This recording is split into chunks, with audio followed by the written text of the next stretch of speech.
Hey boys and girls, it's Ken from Bandawan Gardens. I was just checking out my greenhouse here, and as I'm standing over here wondering, gee whiz, it's so nice and warm and toasty in here. I wonder if I should put like a chair and a table and just, relax and spend some time in here. It's not that cold out. It's like 50 degrees out for being in the middle of November. Look at these ladies. They are all out and about. It does not look like robbing. I just see people leaving. Oh, I see bees leaving. I see bees coming back. Everything looks pretty organized. I keep meaning to wrap these hives. I don't know. They look pretty darn healthy to me. Maybe I won't wrap these hives. I'm hoping to get some mulch this winter to stick all over here. I tore down all of those weeds that were dominating my sugar beet field.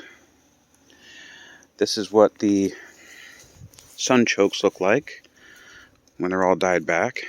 So I'll cut them back, and I'm just going to leave them right here. This bed will just be sunchoke bed, and I'll just let them come back year after year after year maybe. I don't know if there's anything I can do to store them out of the ground. So that's the asparagus. That's just getting thicker and thicker and thicker. I always hoped it would just take over this entire bed. Can't have too much asparagus. I say that now, but yeah. Tomatoes.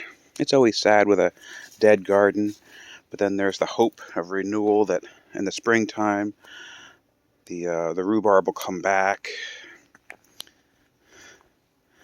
and everything that is perennial will come back. Oh, there's a little bee. Hello, bee.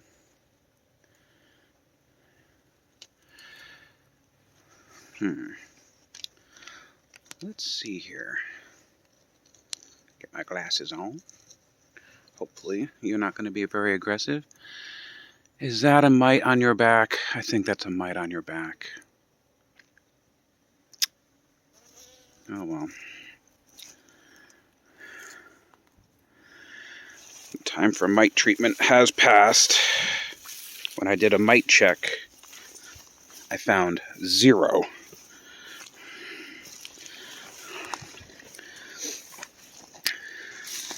My Brussels sprouts are, kinda. When do these things actually become edible? Or do I take these? What does a raw Brussels sprout taste like?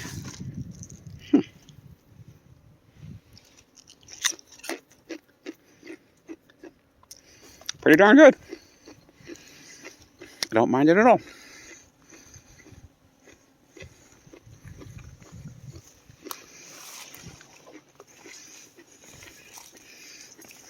Not enough for dinner. But yeah, I started pulling some weeds. Started taking back some cages. I was just feeding the garden some fish food. Some fish water, I mean. And this is what the greenhouse looks like.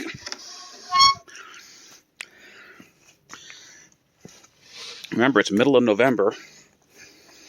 Mr. Carolina Reaper plant giving me very small, but it's still producing. It's not dead. Got another pepper plant over here. Cherry tomatoes are still producing. That's still good fruit.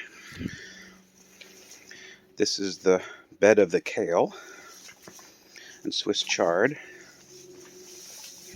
That's still going good. I think that's also a Brussels sprout. That's a parsnip right there. That's nice, healthy. I don't know what the heck we're going to do with it. Here's some beets. Don't know what I'm going to do with them neither. Not enough of them to pickle. And some curly. And This is just some cardboard compost over here. Trying to keep the weeds at bay, and isn't it funny that the weeds seem to love the cardboard compost the most? It is probably 90 degrees in here.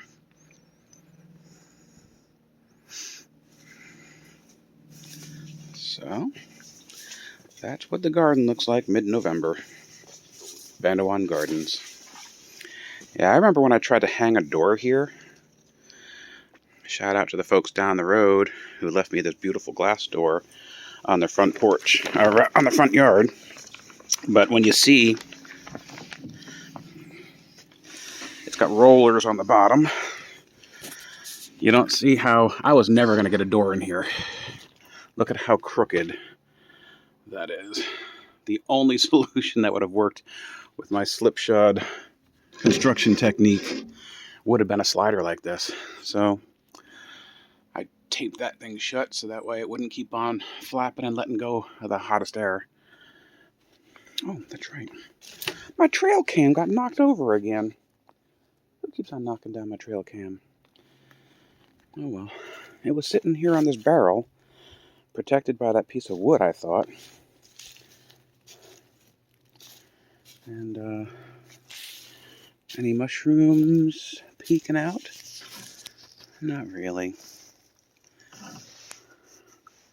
Hopefully there'll be some mushrooms for next year. So anyway, that's the garden check-in mid-November.